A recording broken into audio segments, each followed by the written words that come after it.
petite vidéo donc dédiée au psoas, très pragmatique on va dire. On va essayer de l'être en tout cas.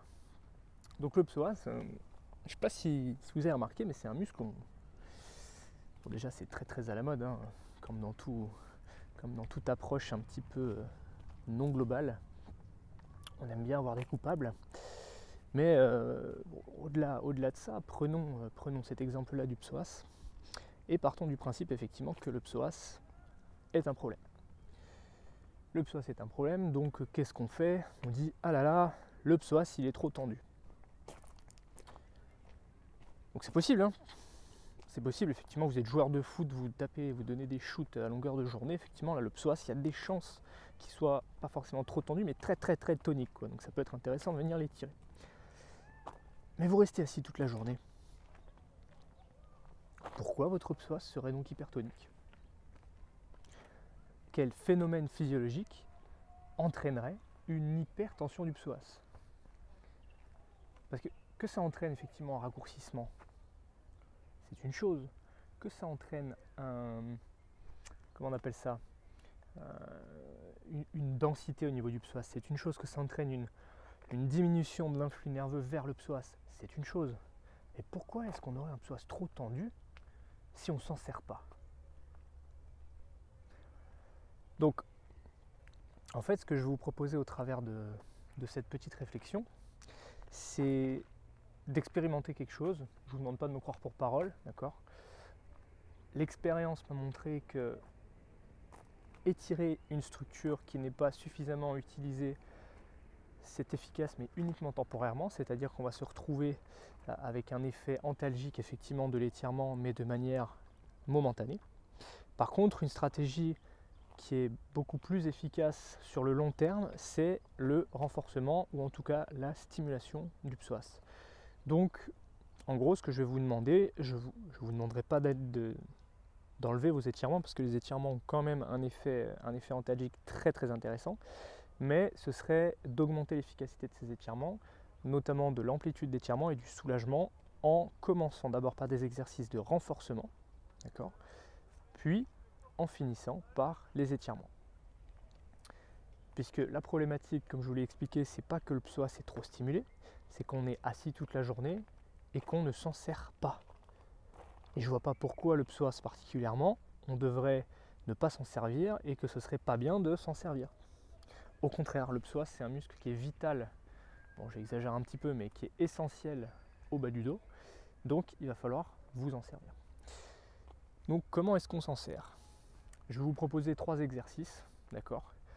Il va y avoir un exercice que vous connaissez tous qui sont les montées de genoux, d'accord? Un deuxième exercice que vous connaissez peut-être moins, mais qui sont des coups de pied dans le vide. Et un troisième exercice qui va être un exercice qu'on appelle d'isométrie. Donc l'isométrie, qu'est-ce que c'est? L'isométrie, c'est simplement le fait de contracter le muscle sans entraîner de mouvement. Alors vous allez pouvoir le faire sur le dos ou vous allez pouvoir le faire comme moi. Là, je vais tout vous montrer debout parce que je voulais vous le montrer allongé, mais vous allez voir, c'est le même principe, hein. Vous avez juste à vous allonger, mais là, je vais vous montrer directement debout. Donc ce que je vais faire, c'est que je vais poser le téléphone. Puis je vous ferai certainement une petite voix off par-dessus, hein, comme à l'habitude. Et puis voilà, je vous retrouve après. Bon, alors, je suis malheureusement pas hyper bien cadré en fait. Vous allez voir, je vais passer devant. C'est pas grave. L'idée vraiment là sur le premier exercice, ça va être dans un premier temps de garder le dos bien droit et dans un deuxième temps de monter le genou rapidement, fort, comme si vous vouliez courir sur place, comme si on vouliez faire des montées de genoux. C'est vraiment typiquement simplement des montées de genoux très classiques. Et voilà, donc vous prenez un temps, hein, cherchez pas à calculer, vous faites ça voilà, une trentaine de secondes. Alors évitez de vous pencher en avant, voilà, gardez le dos bien droit, bien gainé, parce que ça doit vraiment être les fléchisseurs de hanches qui travaillent. Alors évidemment, les abdos vont venir stabiliser, il y a d'autres muscles qui vont intervenir, mais c'est un exercice qui est assez simple à mettre en place, hein. Donc ensuite, on va passer au deuxième exercice qui vont être les coups de pied. Donc, bon, je vous montre simplement pour donner le coup de pied, se pencher un petit peu sur le côté. Et voilà, vous enchaînez. Et donc là, simplement, vous allez voir qu'au bout d'un moment, dans la hanche, potentiellement au niveau de l'aine, vous allez sentir une sorte de congestion, de boule un petit peu. Et bien ça, c'est justement le psoas qui, à force de travailler, parce qu'il n'a pas forcément l'habitude de travailler, eh ben, va congestionner, ça va créer une gêne au niveau de la hanche, tout simplement parce qu'au niveau de la hanche, on a une arcade, on a un ligament qui est tendu en fait entre le pubis et on va dire les petits os là qui ressortent sur le côté du bassin, si vous voulez, et le psoas passe dessous. Donc s'il congestionne un petit peu trop, ben, il va se retrouver un petit peu gêné. Donc c'est cette sensation-là qu'on a. Donc dernier exercice, pardon, je m'égare.